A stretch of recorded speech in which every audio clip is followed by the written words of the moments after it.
Well, folks, Russell Brand has been accused of a wide variety of crimes, maybe prosecuted for them, but he's not being prosecuted yet. That's not stopping the UK government from targeting Russell Brand. They're attempting to remove his income, despite the fact that, again, they have not yet accused him of actual crimes in a court of law or anything like that. On the Russell Brand front, I got to say that we will see what happens with the allegations against Russell Brand. The Metropolitan Police are soliciting accounts and evidence of the allegations that are made against Russell Brand for the possibility of prosecution of him if it turns out that these can be substantiated. And we're going to find out. But that is not stopping people in the British government from immediately going after any ad revenue that Brand could be receiving from any outlet. So we talked yesterday about the fact that YouTube has now demonetized all of Russell Brand's videos on YouTube. So allegations are tantamount to conviction in the world of YouTube, which is weird because Cardi B literally has admitted to drugging and robbing men. But I see that her videos are earning tons and tons of cash. Elijah Schaffer pointed that one out, by the way.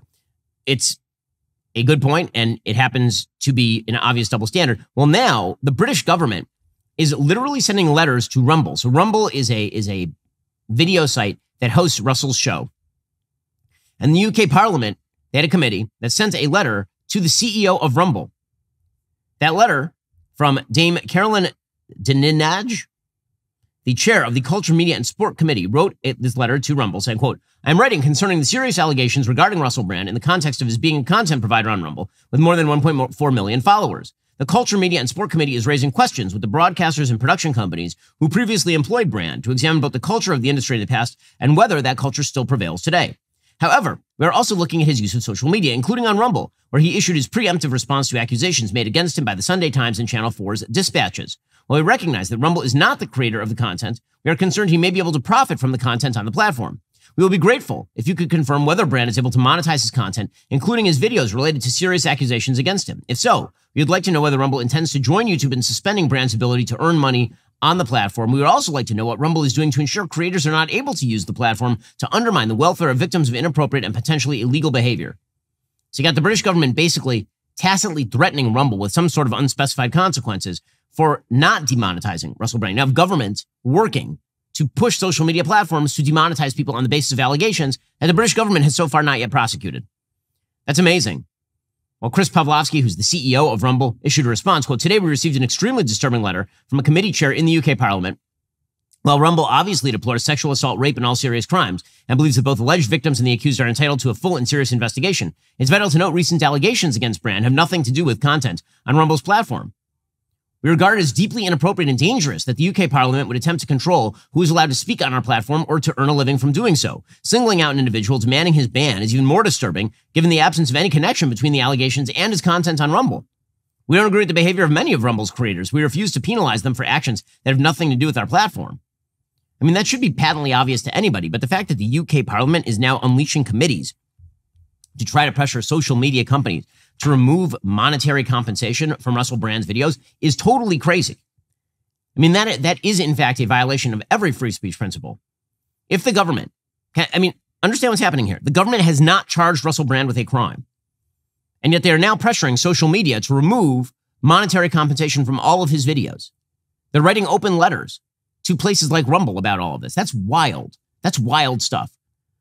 You want to talk about like true tyrannical kind of threats? That's a tyrannical threat. Let's assume that you got accused of something, not in court, not by the police. You were accused publicly of a thing. And the government then went to your employer and tried to get you fired on the basis of an allegation that has not yet been substantiated by the police. That's scary stuff. I mean, that's obviously ending around due process. But this is the world in which we live, and that is a scary, scary world. In a time where different opinions are pretty much everywhere, it's vital to be able to find facts that you can rely upon. This is where USA Facts steps in. It's a not-for-profit, nonpartisan civic initiative committed to breaking down complex government data, making it easily accessible and digestible for all Americans. USA Facts is more than just a source of information. It's a tool that can help provide answers to pressing questions about the current state of the nation. It offers a space where you can explore stats on key areas like education, crime, immigration, healthcare, empowering you to form your own opinions on whether the nation is thriving or struggling in these particular sectors. Offering deep dives into U.S. spending and outcomes, USA Facts can help provide the solid ground we need to base our public debates on facts, not fiction. I very often am asked, where do you get the facts that you rely upon on the show?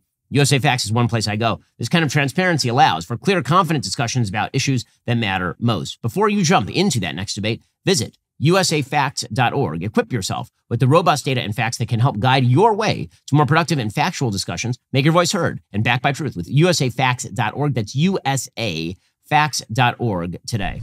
As you might know, we are fans of our friends over at Genucel. My family's been using Genucel for probably a decade at this point. Genucel first advertised on a morning talk show that I did in Los Angeles. And I remember we got some of the product. I brought it home. My wife loved it. My mom loved it. They continued to use it even when Genucel was not advertising with me. Well, Ella from Rockford says, I have both age and acne spots. This stuff is actually fading in both of them. The serum is worth every penny. Ella is raving about the famous dark spot corrector from Genucel. A must-have after months of record heat and humidity. Sudden spots, brown spots, discoloration, even red inflamed patches all disappear in front of your very eyes. Here is the Genucel Amazing Guarantee. You'll see results on day one or your money back. So take advantage of Genucel's most popular package, which now includes the dark spot corrector, plus the classic Genucel bags and puffiness treatment and immediate effects, all at about 70% off, so you can try the best skincare in the world for yourself, completely risk-free. It's simple. Go to Genucel.com/Shapiro. Start looking years, even decades younger tomorrow. Say goodbye to dark and liver spots, bags and puffiness under the eyes, crow's feet at Genucel.com/Shapiro. That's Genucel.com/Shapiro. GENUCEL.com/Shapiro. John Fetterman hates pants. I don't know why. I'm confused why he hates pants, but apparently he really, really hates pants. So much so that the Senate of the United States, in order to apparently concede to this brain-damaged person, and I say that with, again, that's not an insult. That's just a reality. This person had a massive stroke. So this apparently means that John Fetterman must be allowed to preside over the Senate like my 7-year-old son going to camp or something. Like that. That's what the Senate of the United States is. So all the staffers still have to wear suits. John Fetterman, however, he literally presided over the Senate wearing gym shorts and like a short sleeve button-down shirt, looking as though he just emerged from a homeless shelter. According to the Daily Wire, the senator from Pennsylvania took his turn sitting as the presiding officer, while some of his GOP colleagues, including Senators John Thune and Rand Paul and John Cornyn, delivered remarks on the Senate floor. He said, the world didn't spin off its axis. I just did it. I think we'll still go on.